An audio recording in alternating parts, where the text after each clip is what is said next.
अस्सलाम वालेकुम, मैं हूं नादिया अनवर और उम्मीद करती हूँ आप सब खैरियत से होंगे। नाज़रीन, इन सारी इंफॉर्मेटिव वीडियो और प्रोग्राम्स को लाने का मकसद ये होता है ताकि आप स्टॉक मार्केट में भरपूर तरीके से काम कर सकें और जो है इसके लिए ज़रूरी है कि आप जो है हमारे चैनल को लाइक सब्सक्राइब भी करें और साथ में शेयर भी करें ताकि आपके साथ साथ दूसरे लोग हैं उनको भी फ़ायदा पहुंचे, और बेल आइकन को लाजमी हिट कीजिएगा ताकि कोई भी इंफॉर्मेटिव वीडियो आपसे मिस ना हो जाए।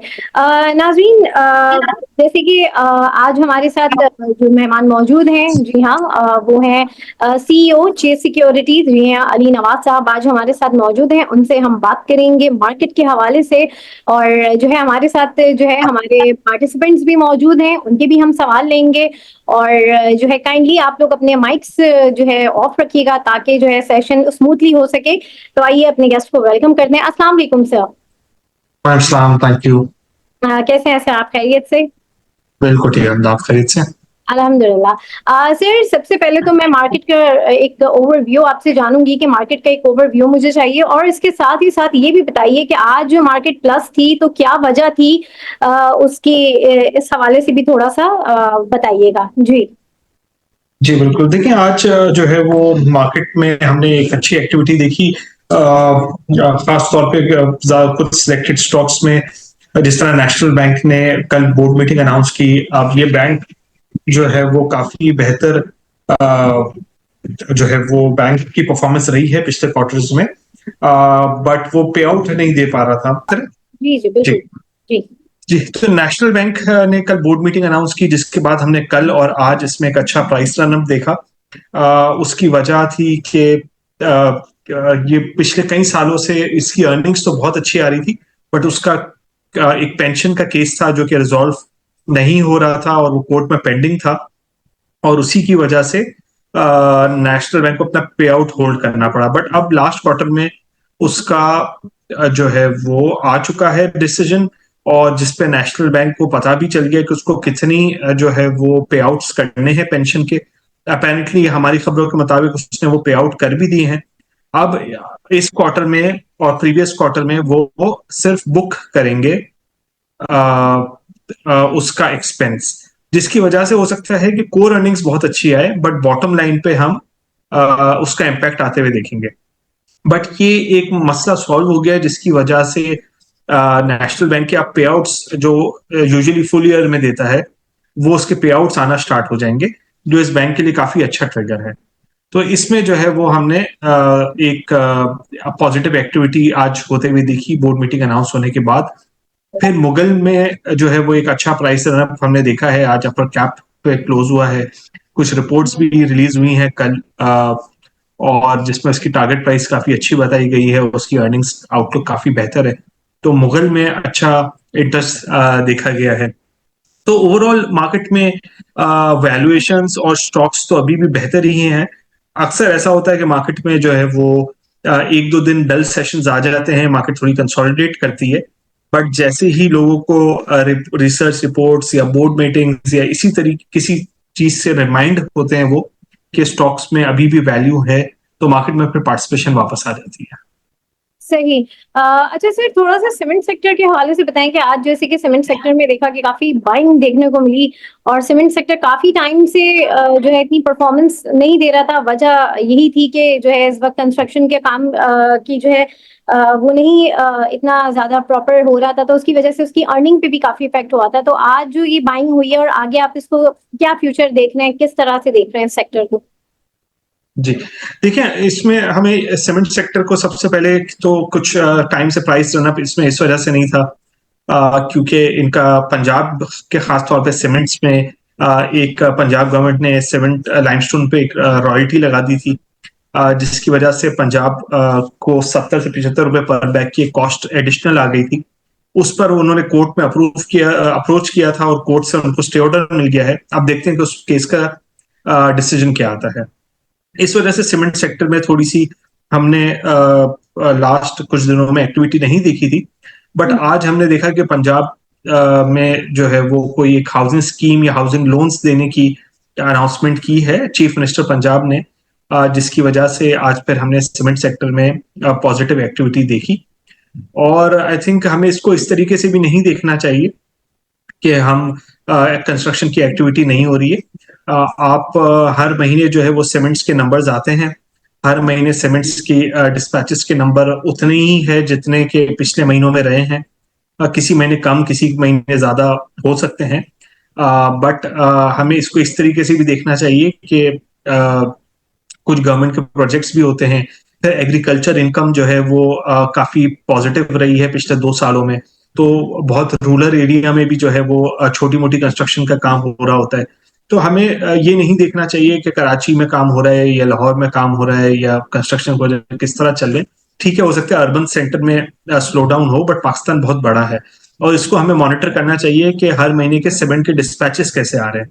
और डिस्पैचेस तो हम देख रहे हैं रोज के 1 लाख, 1.25 लाख रुपए टन के, 1.25 लाख टन के करीब है। और हर महीने सीमेंट के नंबर्स रिलीज भी होते हैं और नंबर जो है वो मुनासिब है। स्लो डाउन जरूर है इकोनॉमी में, बट इस बार हमने देखा है कि पीएचडीपी का नंबर काफी बेहतर है as compared to previous year. तो हो सकता है कि हुकूमत आगे वाले टाइम में जाकर थोड़ी सी पीएचडीपी स्पेंडिंग पिछले साल के मुकाबले में इस साल ज्यादा करें, तो वहां से नंबर्स सीमेंट्स के बेहतर हो सकते हैं। तो आई थिंक सीमेंट्स अच्छे वैल्यूएशन पे ट्रेड कर रहा है और उसको जरूर एक्यूमुलेट करना चाहिए। सही। सर, रिफाइनरी के हवाले से थोड़ा सा बताएं। अब कल इसके रिजल्ट्स अनाउंस हो रहे हैं, सुनने में आ रहा है कोई खास अच्छे रिजल्ट नहीं आएंगे, तो थोड़ा सा इस हवाले से बताएं। और पीआरएल का स्पेशली मैं पूछूंगी कि उसमें कोई खास न्यूज़ है तो वो थोड़ा सा आप हमसे शेयर करें। जी देखिए, पीआरएल हमारी जो है वो कवरेज में नहीं है, बट हम अटक रिफाइनरी और एनआरएल को थोड़ा सा क्लोजली फॉलो करते हैं। हमारे हिसाब से अटक रिफाइनरी की तो बहुत अच्छी अर्निंग्स आएंगी। तकरीबन हम एक्सपेक्ट कर रहे हैं 250 से 240 रुपए के दरमियान फुल ईयर की अर्निंग आएगी। लास्ट क्वार्टर के करीब, लास्ट क्वार्टर कुछ 30 से 40 रुपए के दरमियान होगा। तो आई थिंक उसमें तो हमें कोई प्रॉब्लम नहीं लग रहा है। एनआरएल में थोड़े लॉसेज आ रहे हैं, तो वो इस वक्त हम रेकमेंड नहीं करेंगे। एक्चुअली रिफाइनरी में ओवरऑल एक रिफाइनरी पॉलिसी है जो कि आ चुकी है, लेकिन कुछ वजूहात की वजह से, कुछ टैक्सेशन के मामले की वजह से ये अभी तक साइन ऑफ नहीं हो पा रहा है। बट हुकूमत पूरी कोशिश कर रही है और शायद सितंबर के महीने में अटक रिफाइनरी और एनआरएल रिफाइनरी पॉलिसी साइन कर लेंगे और वो अपग्रेडेशन में चले जाएंगे, तो जिसके लिए इंसेंटिव्स भी अनाउंस किए गए हैं। तो आई थिंक रिफाइनरी सेक्टर में जो है वो अटक रिफाइनरी को जो है वो हम प्रेफरेंस देंगे। सही। अच्छा, यहाँ पर हमारे साथ पार्टिसिपेंट्स मौजूद हैं और आप लोगों की कोई सवाल है तो आप लोग अपने सवाल जो है वो कर सकते हैं। टाइम लिमिटेड है, तो जो है आप लोग वो अपने सवाल जो जो आपके सवालात हैं वो आप करें।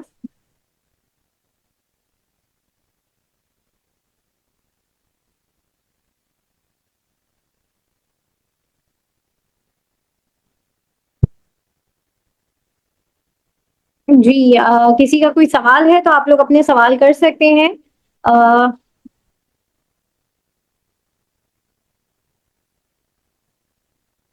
अच्छा सर, ये बताएं जब तक हमारे सवाल आएंगे तब तक मुझे ये बताएं कि पीएसओ में जो है डिविडेंड की क्या एक्सपेक्टेशन है, थोड़ा सा इस हवाले से बताएं।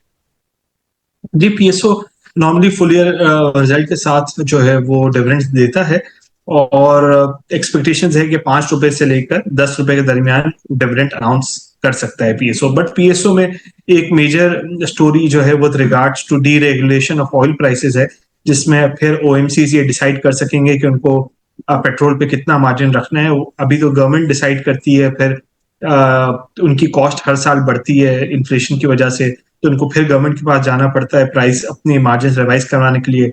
वो गवर्नमेंट डिले के साथ करती है। तो अब once oil price deregulate हो जाएगी तो इनके ओएमसी मार्जिन इनके हाथ में होंगे कि इनको कितने रखने हैं।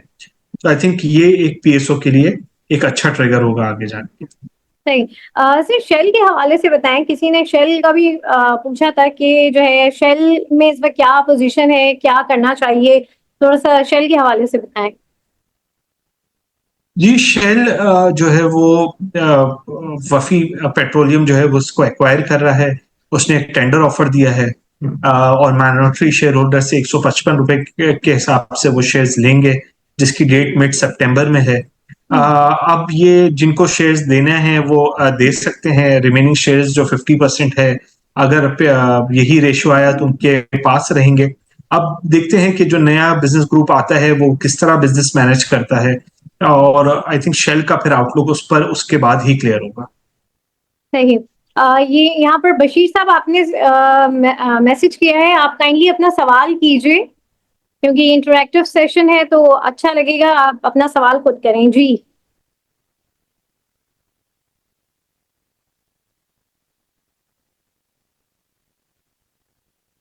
अस्सलाम वालेकुम। जी वालेकुम वालेकुम। सलाम। सर मुझे ज़रा पीएचडीएल के बारे में बताइएगा कि इसकी टारगेट प्राइस क्या है, इसको किस प्राइस रेंज में बेचना चाहिए। नंबर टू, मुझे पूछना था हम नेटवर्क का, कि हम नेटवर्क की क्या स्टोरी है कि पिछले 2-3 सेशन से ये इसकी प्राइस बढ़ रही है। और तीसरा, मिलर ट्रैक्टर के बारे में थोड़ा सा रिव्यूज दीजिएगा। जी देखिए, सबसे पहले थैंक यू। आपने थैंक यू जी। तो सबसे पहले आपने पीएचडीएल पूछा। पीएचडीएल टेक्निकली हमारी कवरेज में नहीं है और स्टॉक में कोई खास स्टोरी भी इस हवाले से नहीं है कि ये बेसिकली ये रीजन प्लाजा ओन करता था।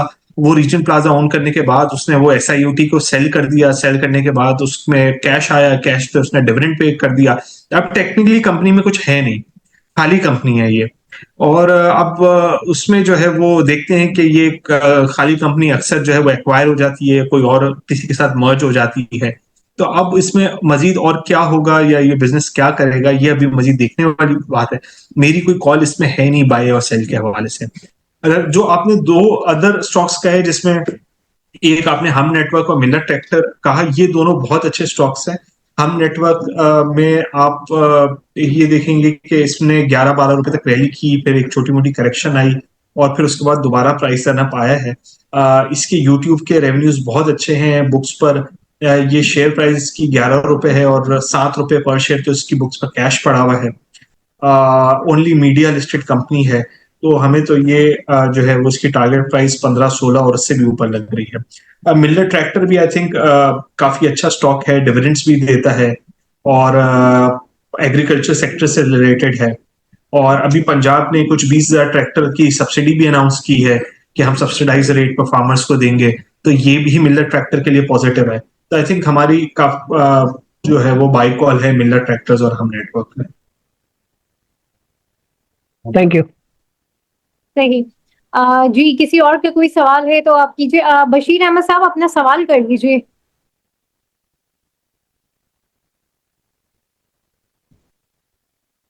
वालेकुम। वालेकुम। मुझे मालूम करना था एयरलिंक के बारे में। तो इसकी आगे और भी न्यूज़ आएंगी, को इसको होल्ड करना चाहिए, आगे फ्यूचर इसका है, या अभी ऑफलोड कर दें? जी, मुझे तो एयरलिंक में अभी और मजीद ट्रिगर्स आते हुए लग रहे हैं। और इसमें जो है वो कोई सुना है कि गवर्नमेंट को इनके लिए, जो अगर ये मोबाइल फोन असेंबल करके एक्सपोर्ट करेंगे तो उसके लिए कोई इंसेंटिव पॉलिसी भी अनाउंस करने वाली है। इसके अलावा ये एसर लैपटॉप्स हमने देखा। फिर ये Xiaomi के जो मोबाइल फोन्स असेंबल करते हैं, तो Xiaomi जो है वो जो है वो टीवी भी मैन्युफैक्चरिंग और असेंबलिंग यहाँ पर करेगा, जिसका एक नोटिस एक्सपेक्टेड है अगले कुछ हफ्तों में। तो आई थिंक इसमें ट्रिगर्स आते रहेंगे, बट इसको इस बात को मद्देनजर रखने की जरूरत है कि इसमें बहुत जल्दी एक प्राइस रन अप आया है, जिसमें छोटी मोटी करेक्शन आ सकती है, लेकिन इसके प्रोस्पेक्ट्स आगे के अभी भी पॉजिटिव है। जी थैंक यू, शुक्रिया। जी, और किसी का सवाल है तो आप लोग अपना सवाल कीजिए प्लीज। अस्सलाम जी वालेकुम। मैं एक सवाल है सर।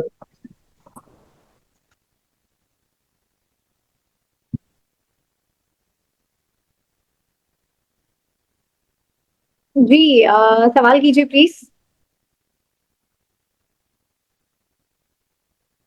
मैडम मैं एक सवाल करना चाह रहा था जी जी, ओवैस कीजिए। कि ये जो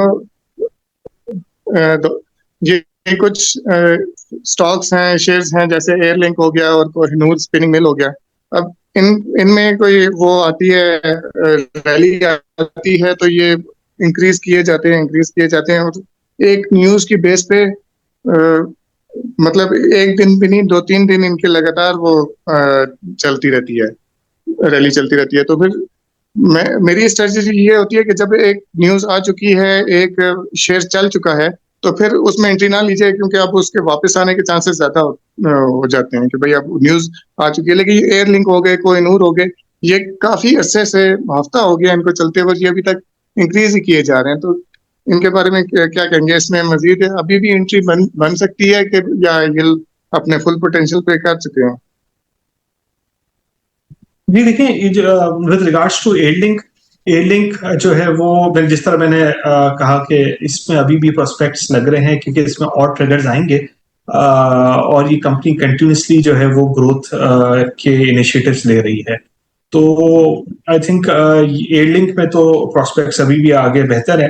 तो जो आपने कोहिनूर स्पिनिंग मिल्स का कहा, देखिए ये तो नोटिस आपके बिल्कुल ठीक है, और ये आपने कहा कि नोटिस आया और उसके बाद प्राइस रहना पाया। एक्चुअली इसमें बेसिकली टर्न अराउंड स्टोरीज की बातें हो रही हैं कि ये किसी ऐसे वेंचर्स की तरफ चला जाएगा, चाहे वो माइनिंग हो, चाहे वो डाटा क्लाउड स्टोरेज हो। एक्चुअली अब हो ये रहा है कि बहुत सारी कंपनीज जब आप कोई नई लिस्ट करवाने जाते हैं तो उसका कई महीनों का प्रोसेस होता है, स्टॉक सेंस अप्रूवल लेना, एससीसीपी से लेना और बाकी सारी ऑर्गेनाइजेशन से।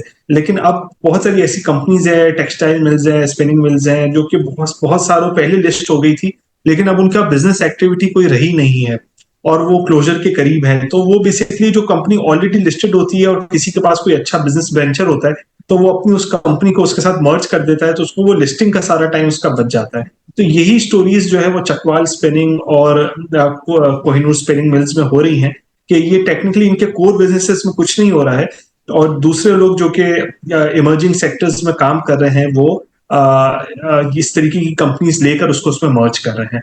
मेरी बाय कॉल कोसम में नहीं है, जब तक कोई कॉन्क्रीट डेवलपमेंट्स नहीं आती कि ये क्या प्रोजेक्ट कर रहा है, कितनी इन्वेस्टमेंट करेगा, उसके पैसे कहाँ से आएंगे, उससे अर्निंग्स क्या होगी।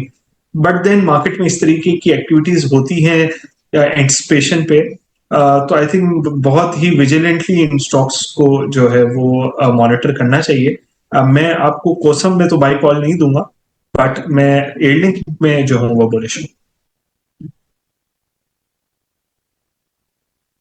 सर एक और ठीक हो सवाल गया पूछना सर। था। जी जी मजहर, आप, जी उवैस, आपका कंप्लीट हो गया सवाल? एक और है, ये जी जी। सिमेट्री में कोई न्यूज है सर? सिमेट्री ग्रुप लिमिटेड में कोई न्यूज है जिस बेस पे ये मूव कर रहे हैं आज? इसकी बोर्ड मीटिंग अनाउंस हुई है, और ये बोर्ड मीटिंग जनरली लोग एंटिसिपेट करते हैं कि ये आईटी कंपनी है जिसने पिछले क्वार्टर के मुकाबले में ग्रोथ ही पोस्ट की होगी, जिसकी वजह से फिर इसमें जो है वो आज हमने वॉल्यूम्स देखे हैं। सर इसी बारे में मैंने भी यही पूछना था कि इसकी रूमर्स है कि ये एआई और क्लाउड कंप्यूटिंग पे जा रहा है, तो उसकी बेसिस पे आज ये ऊपर गया है। तो वैसे तो ये मीडिया, मेरे ख्याल इसका मुझे बिजनेस का प्रॉपर नहीं पता, आप ज्यादा बेहतर जानते होंगे, आप बहुत सीनियर हैं। तो ये क्या मीडिया एडवर्टाइजमेंट में है? मेरे ख्याल जैज का भी कोई इनका साथ हुआ था कि उसकी एडवर्टाइजमेंट का इनको कॉन्ट्रैक्ट मिला है साइन को, शायद, मैं अगर सही नहीं। जी बिल्कुल, ये डिजिटल मार्केटिंग एजेंसी है और ये डिफरेंट कॉर्पोरेट्स के सोशल मीडिया हैंडल करते हैं। और इन्होंने अपने आईपीओ जब लॉन्च किया था तो इस बात का जिक्र किया था कि हम कुछ new initiatives with regards to AI and cloud computing पे जा रहे हैं। तो आई थिंक उसी पर जो है वो थोड़ी सी एंटिसिपेशन है। बट मेरा अपना ख्याल ये है कि ये ज्यादातर जो वॉल्यूम्स आए हैं वो बोर्ड मीटिंग और रिजल्ट्स की एंटिसिपेशन में आए हैं। सही। अच्छा एम अली, आप अपना सवाल कीजिए। अस्सलाम वालेकुम। मैंने टीपीएलपी का पूछना था, मेरी 12 रुपए की बाइंग है इसमें ना, तो इसको भी होल्ड करना चाहिए या इसको निकाल देना चाहिए? सर इसमें तो मेरा ख्याल ये है कि कंपनी प्रॉपर्टीज मैनेज कर रही है, रीट के इसके फंड्स हैं। आई थिंक मैं आपको इस प्राइस पे रेकमेंड तो नहीं करूंगा, दो हमारी कवरेज में नहीं है, हम इस पर बाई कॉल भी रेकमेंड नहीं करते हैं। बट मेरा ख्याल ये है कि ये लेवल्स नहीं है बेचने वाले। बट अगर ये आपकी प्राइस के करीब करीब कहीं आ जाए तो आई थिंक उन स्टॉक्स में आप कर लें जिसमें प्रोस्पेक्ट्स थोड़े ज्यादा बेहतर हैं।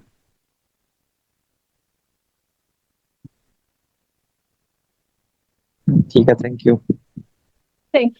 जी मजहर साहब, आपका कोई सवाल है? जी मुझे मालूम करना है कि अगर किसी स्टॉक में हम लॉस में हैं तो उसको कवर करने के लिए कौन सा बेस्ट सेक्टर है जिसको हम ऑप्ट कर सकते हैं, जैसे सीमेंट है या कुछ जो आप रिकमेंड करना चाहें कि हम जो पुराने लॉसेस को बुक करके आगे मूव फॉरवर्ड हो, किसी न्यू सेक्टर में शिफ्ट हो। लाइक ऑटोज की रैली चल पड़ी है, अब नेक्स्ट क्या मूव है? जी देखिए, मैं रेकमेंड ये करता हूँ कि आप ब्लू चिप स्टॉक्स में इन्वेस्ट करें। जो हमारी ईएनपी में टॉपिक्स है वो ओजी, पीपीएल और पाकिस्तान ऑयल फील्ड्स हैं। मेरे हिसाब से ओजी और पीपीएल के डिविडेंड्स इस बार काफी बेहतर आएंगे FY 25 में। तो जब वो डिविडेंड बेहतर आएंगे तो इनके प्राइस रन अप भी होगा। फिर पाकिस्तान ऑयल फील्ड की इन लेवल्स पर भी 15-16% की डिविडेंड यील्ड है, तो हमें इसमें मजीद प्राइस रन अप आते हुए लग रहा है। इसके अलावा हमारी फर्टिलाइजर में एफएफसी और ईफर्ट टॉपिक्स है। आई थिंक ये वो स्टॉक्स है जो कि सेफ भी होते हैं। 15 और 16% करीब इनकी डिविडेंड यील्ड्स भी होती हैं, और हमने देखा कि ये एक साल में डबल भी हो गए हैं। तो इससे बेहतर क्या स्टॉक होंगे जिनकी हर क्वार्टर डिविडेंड्स भी आते हों और जिनकी अर्निंग्स भी हर साल ग्रो कर जाती हों। तो आई थिंक मैं रेकमेंड यही करूंगा कि आप सीमेंट्स, ईएनपीज और फर्टिलाइजर सेक्टर में इन्वेस्ट करें। जी थैंक यू। इजाज अहमद साहब, आपका कोई सवाल है, आप कीजिए।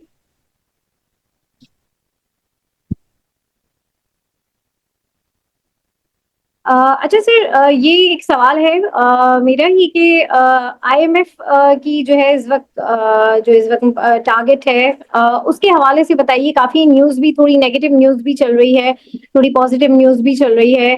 क्या इनकी टारगेट कब तक कंप्लीट होंगे? अभी तक मेरे ख्याल में सिर्फ जो है जो इनका टारगेट था वो अभी कंप्लीट नहीं हुआ है। तो थोड़ा सा इसके हवाले से बताइए, इसके हवाले से क्या अपडेट और क्या न्यूज़ है? जी देखिए, आज जो है वो फाइनेंस मिनिस्टर का स्टेटमेंट भी आया है कि IMF से जो नेगोशिएशंस हैं वो पॉजिटिव वे में जा रही हैं।